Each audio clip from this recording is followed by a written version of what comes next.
ସାଇରାମ। ଆଜିର ସାଇ ସନ୍ଦେଶରେ ବାବା କହୁଛନ୍ତି, ମୋର ପ୍ରିୟ ସନ୍ତାନ, ତୁ ତୋର ଭବିଷ୍ୟତକୁ ନେଇକି ବହୁ ଚିନ୍ତା କରୁଛୁ।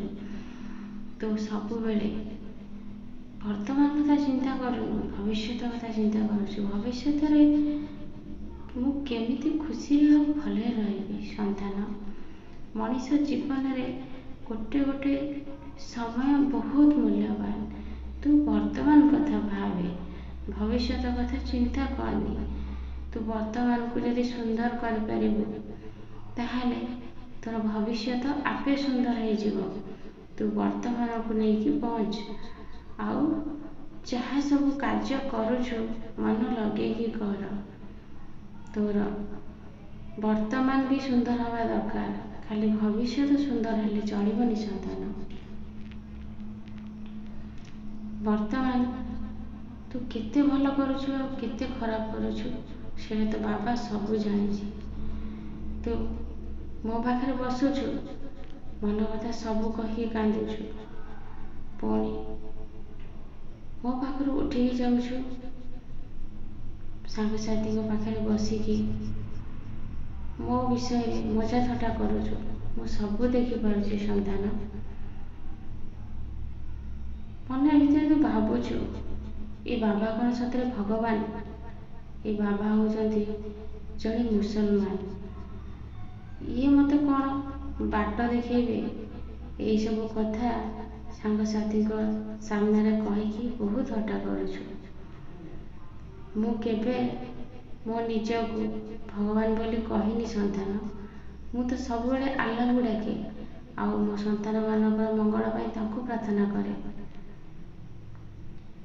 ମୁଁ ତତେ କେବେ କହିନି ଯେ ତୁ ମୋ ପାଖକୁ ଆସେ, ମୋତେ ଧୂପ ଦୀପ ଦେଇକି ପୂଜା କର। ମୁଁ ତ ସବୁବେଳେ କହେ, ତୁମେ ଯେଉଁ ଭଗବାନଙ୍କୁ ଭଲ ପାଉଛ ତାଙ୍କୁ ଭରସା ରଖ। ତୁ କିନ୍ତୁ ମୋ ପାଖକୁ ଆସିକି ମୋତେ ଧୂପ ଦୀପ ଦେଇକି ମୋତେ ଗୁରୁ ରୂପେ ଭାବିକି ପୂଜା କରୁଛୁ।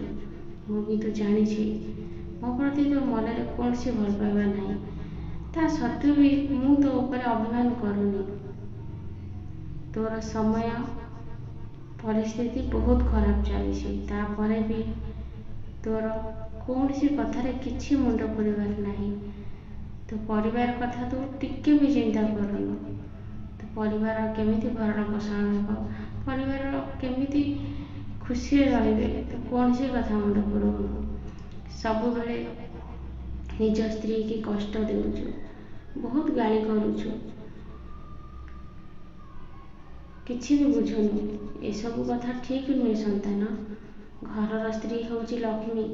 ସିଏ ଗୋଟେ ବାପ ମା ପରିବାର ଛାଡ଼ିକି ତୋ ପାଖକୁ ଆସିଛି।